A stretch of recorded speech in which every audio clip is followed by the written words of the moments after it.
Olá pessoal, sejam bem-vindos, eu sou o Lucas de Puglia, presidente da agência Code. Estamos aqui hoje com a Ângela Pingo, que é uma professora do BMEC. Prazer, Ângela, é um prazer estar aqui com você. Obrigada.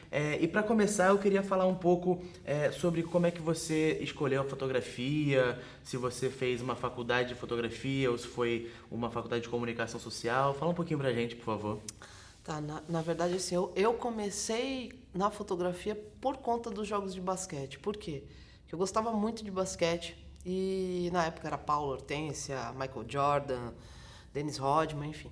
E eu queria registrar. E aí eu comecei a querer fotografar os jogos, mas eu não sabia, eu tinha uma câmera compacta. E aí eu comecei a estudar. Não existia cursos, na verdade não existia faculdade de fotografia. Faculdade de fotografia é uma coisa muito recente, na verdade, ela começa lá em 99, 2000, um dos primeiros cursos foi do Senac, em São Paulo. E aí eu fui fazer um curso de extensão na USP. Foi aí que eu comecei na fotografia. Então, o primeiro fotógrafo que eu me apaixonei, que é o fotógrafo que eu amo até hoje, tipo, é minha referência, é o Cartier-Bresson. E foi o primeiro fotógrafo que eu vi, né? Que foi na USP. E foi de lá, tipo, comecei a estudar. Então tinha o processo, né? Era um outro processo. Então a gente tinha o processo químico dentro da fotografia. E aí desde lá eu não parei, cara. Aí eu fui estudar fotografia na USP. Aí de lá eu comecei em fanzines, depois eu fui colaboradora, né? Na verdade, freela, fiz alguns trabalhos para o estado de São Paulo. E aí depois comecei, depois trabalhei por um período pequeno, aquela coisa de começo de carreira, fiquei uns 4, 5 meses no Sindicato dos Motoristas e Compradores de São Paulo. E aí foi interessante por conta desse fotojornalismo mais hard. Cheguei até a fotografar uma passeata, né? Na verdade, foi um ato que teve. E aí depois fui trabalhar na Vogue, fui trabalhar na Marie Claire, na Capricho. E aí eu fui pro lado da publicidade, né? E aí, só para finalizar, eu não tenho a formação de fotógrafa. Por quê? Eu sou jornalista de formação. Porque, de novo, eu não tinha grana para fazer a faculdade. E aí eu fui bolsista. E aí eu tinha duas opções, né? Fazer publicidade ou o jornalismo. E aí, na época, como eu trabalhava muito mais com fotojornalismo, né, tinha uma identificação maior, eu fui para o jornalismo. Eu queria falar um pouco agora sobre sua experiência. Certo. Transição de equipamento, como é que você lidou em entrar no mercado de trabalho? Ah, sim, entendi. Assim, o que acontece? Principalmente na fotografia, não só na fotografia, na parte do audiovisual. Você começa muito como assistente. Não tem, assim... E é onde você vai vivenciar muito mais, né? Então, eu fui assistente de 3 fotógrafos. E cada um com a sua linguagem, cada um com a sua técnica. Isso é extremamente enriquecedor. Por quê? Porque você pega essas referências desses fotógrafos e você utiliza aquilo com a base e você coloca o que é a sua linguagem.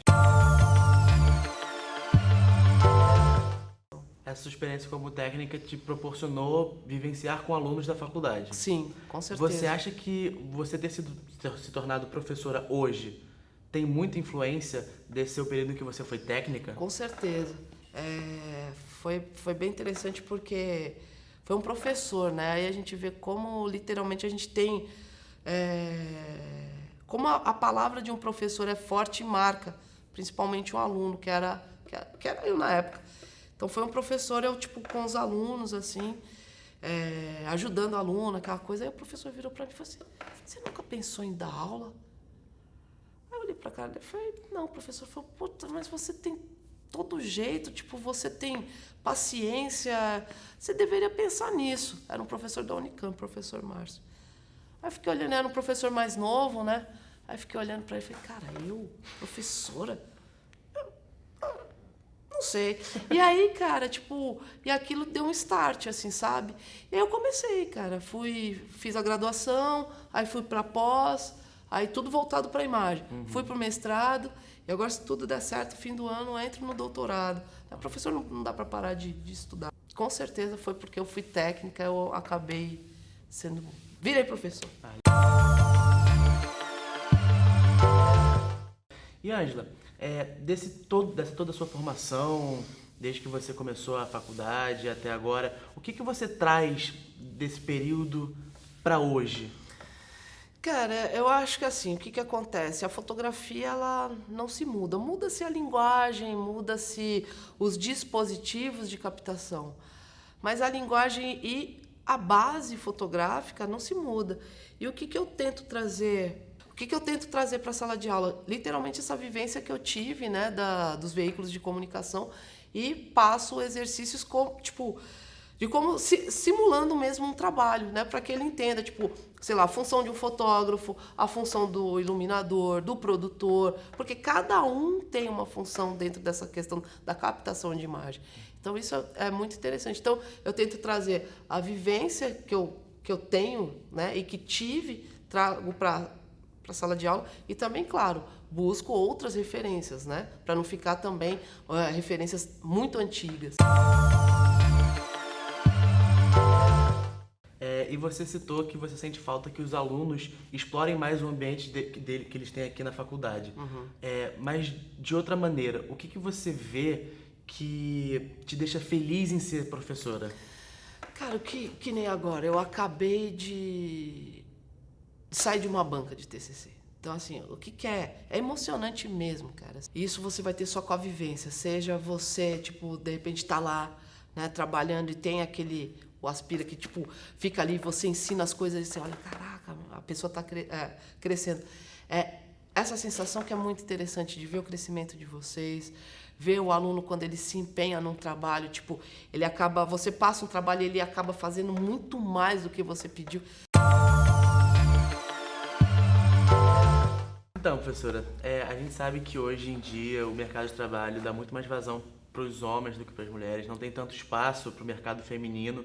Eu queria entender e aprender um pouco com você como é que você lidou nesse espaço, você sendo uma mulher, como é que você lidou com modelos ou com outros fotógrafos do sexo masculino? Então, assim, ó, o que eu vejo nesse tempo de mercado?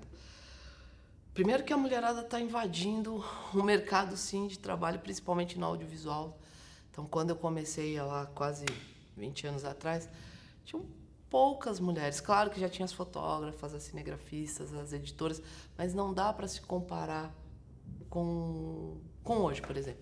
Então, você entrava numa sala, de curso de rádio e TV, por exemplo, 60%, 70% da sala, às vezes, eram mais de meninos do que meninas. Dos movimentos das mulheres se reunindo, tipo, só videomakers, só fotógrafas, mulheres se reunindo para fazer produções para mulheres, né? Então, acho que a questão das novas tecnologias também colocaram as mulheres mais no mercado de trabalho, principalmente no audiovisual, por conta dessa facilidade. E você ter também a questão do estudo, né? Você não tinha tantos lugares para estudar ou plataformas. Claro que já passei, sim, por algumas situações machistas, no sentido de... E também não era... Eu acho que tinha até o lance da própria época, assim, porque o que acontecia? Acho que hoje a gente tem uma consciência muito maior. Isso é fato.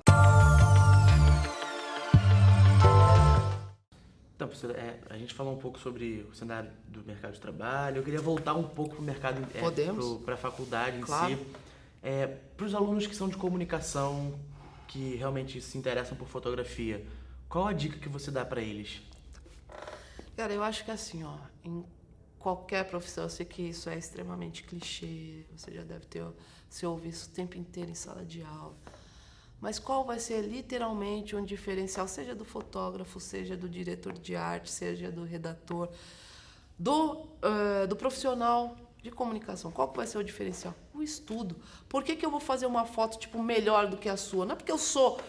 posso ter, né? Porque tem toda aquela história, o olhar fotográfico. Eu posso ter um super olhar, cara. Mas se eu não estudar, se eu não buscar novas referências, eu vou ficar com as referências lá dos anos 90, 2000.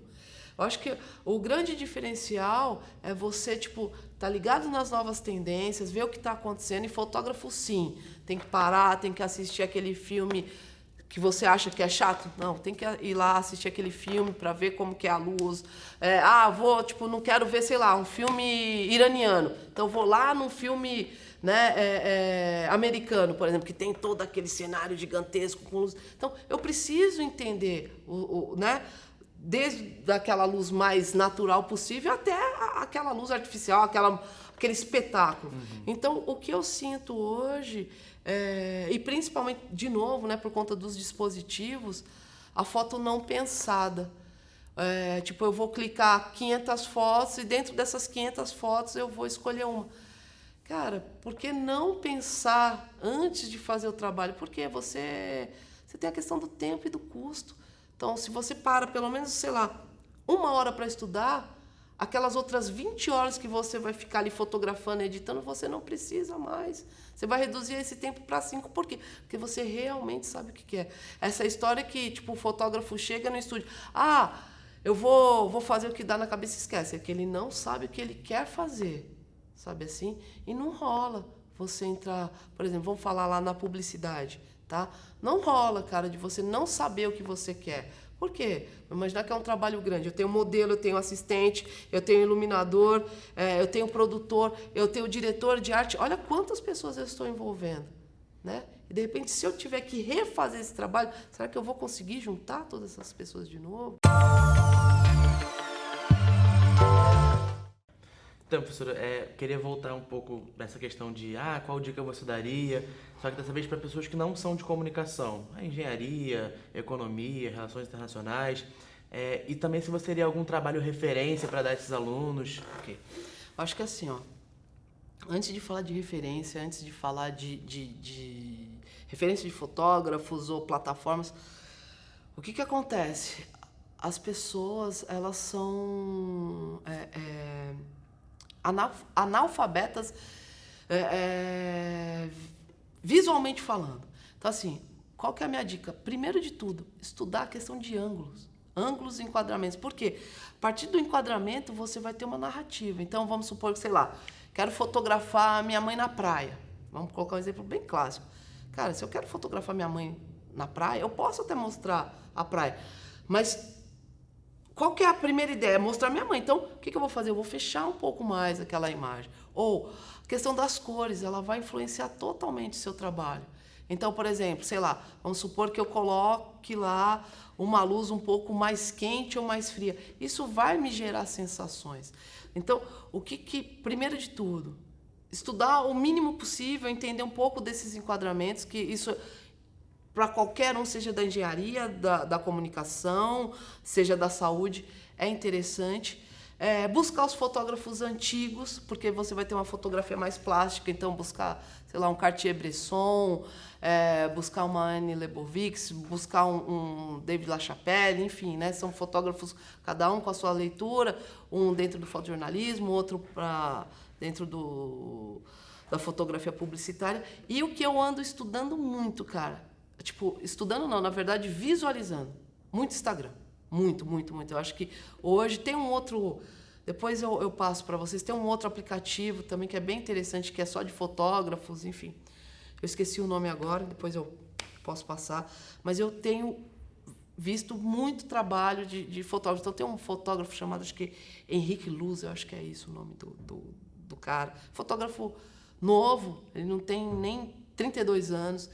E, cara, com 150 mil seguidores, um trabalho extremamente bonito, inquieto. Então, assim, você tem tantos fotógrafos que não são conhecidos e que fazem um trabalho maravilhoso. Tem um grupo, são os fotógrafos negros, né? Que tem um grupo aqui, tem um grupo na Bahia. Cara, você precisa ver o trabalho dessa molecada, sabe assim? Então, hoje você tem essa questão desses lugares, desses espaços mais segregados no seguinte aspecto. Eu gosto de arte, então eu vou seguir só fotógrafos que trabalham com isso.